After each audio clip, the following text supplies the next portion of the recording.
CNN, Iran's Islamic Revolutionary Guard forces are expected to begin a major exercise in the Persian Gulf as soon as within the next 48 hours that could be aimed at demonstrating their ability to shut down the Strait of Hormuz, according to two U.S. officials directly familiar with the latest U.S. assessment of their troop movements. We are aware of the increase in Iranian naval operations within the Arabian Gulf, Strait of Hormuz, and Gulf of Oman.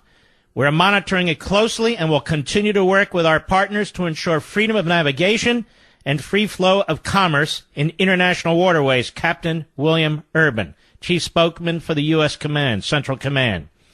Now, the strait is a strategically critical passageway linking the Persian Gulf to the Arabian Sea that is crucial to international shipping and particularly for global energy supplies.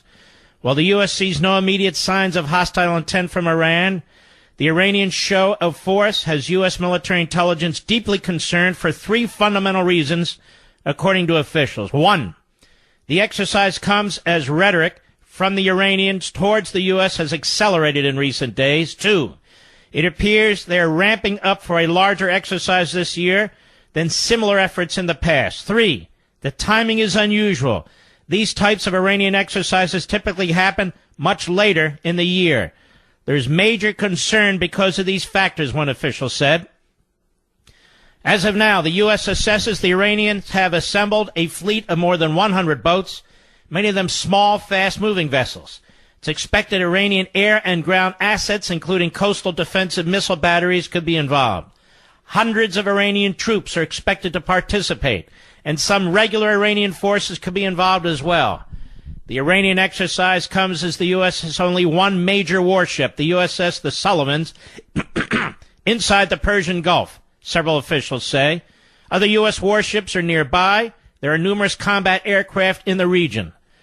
The U.S. military has been trying to encourage other nations in the region, especially Saudi Arabia, to take a strong line on keeping the Gulf open in the face of rising Iranian rhetoric.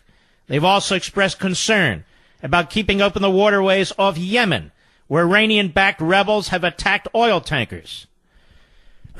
Secretary of Defense James Mattis, responding to rising Iranian rhetoric, said Iran has threatened to close the Strait of Hormuz. They've done that previously in years past. They saw the international community put dozens of nations of international community put their naval forces in for exercises to clear the straits. Clearly, this would be an attack on international shipping, and it would have obviously an international response to reopen the shipping lanes with whatever that took. There's more. If I can pull it up, let's see here. The Israelis, Benjamin Netanyahu, I can't pull the article up, that's okay. He has announced that they will keep the Red Sea open no matter what, under all conditions, whatever it takes, the Israelis and the international community. And so there you have it, ladies and gentlemen. The Islamo-Nazi regime in Iran, the economy dying, the people, in many respects, rising up, the mullahs, the fundamentalist Islamic mullahs, who've divided that country up economically like warlords, they seek to hold on to their power. And so it may come to this. Now let's see about the isolationists in our own country. Some of them on cable TV. What is it? What's in our business there? What's our business? It's called oil, geniuses. It's more than that. One country gets away with this, other countries do the same thing. Why are people so stupid? They just are. The isolationists, some of whom are on cable. The isolationists, some of whom do not support increasing defense spending in a significant way, like the Koch brothers. The what I call the Code Pink Republicans out there, who think if you want a robust United States military, not for aggressive interventionism, but to do what the United States military needs to do or should do, that somehow you must be a neocon or a globalist. Well, let me tell you something. President of the United States is neither. And I'm sure he, his brilliant National Security Advisor Bolton, his brilliant Secretary of State Pompeo, and Mattis, not so brilliant, but what the hell. I'm sure all three of them are well aware of what's going on. I'm sure the brilliant ambassador to Israel from the United States, Friedman. I'm sure the brilliant ambassador to the United States from Israel, Dermer. I'm sure they're all quite familiar. And then the Churchill of our times, as I call him, Netanyahu. There's no question about it. So the Iranians are on the move. What this portends, we cannot be 100% certain. But 100 ships is 100 ships. 100 military naval ships, that's not a joke. We, the United States, we only have about 300. Less than 300, actually. And Trump's trying to rebuild our Navy as he is the rest of the branches of the military. All right, you can kill the music. Thank you. So that's the breaking news, and it's a big deal. That's why I have no stomach for the Code Pink Republicans. You know, it's an amazing thing. You can learn so much from history. You really can. Even recent history.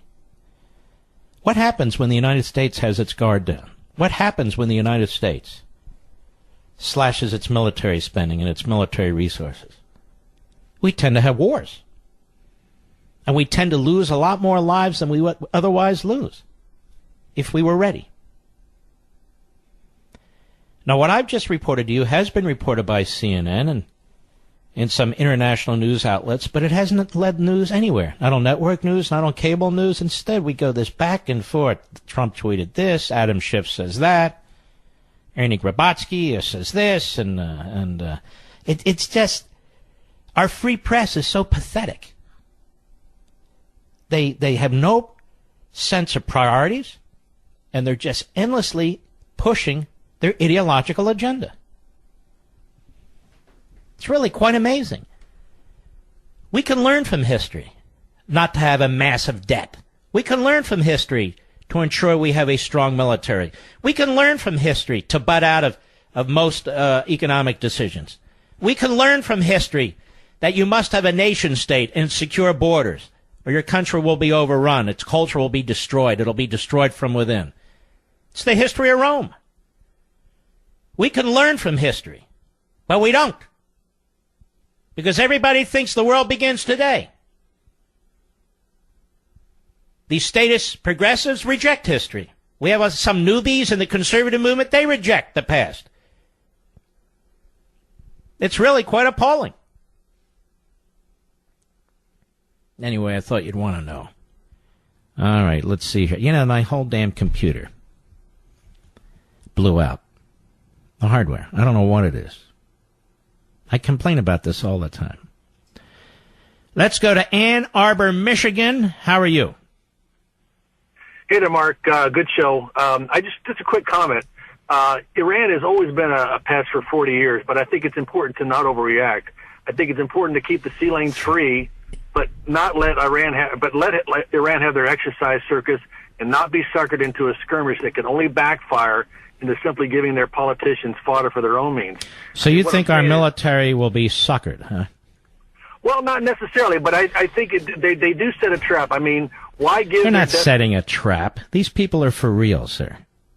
Oh, I believe that, but it's important for us to keep the sea lanes free. I understand. It's important for us to keep the sea lanes free, but don't do anything about it. No, we should be there, but we should... To do what? Be there to do what? Be there to do what? Wave? To engage if necessary. Well, of course, that's the whole point. You're not saying something the military doesn't know. Okay. We're not the problem. They're the problem. We're not trigger happy. They're trigger happy. And if they fill the sea lanes, they have to be attacked. It's the way it is. That's the way it's always been. You know, we've always been considered a naval nation because we have oceans on two sides. You know, we got to be careful not to be sucked in. We're not being sucked in. I'll be right back.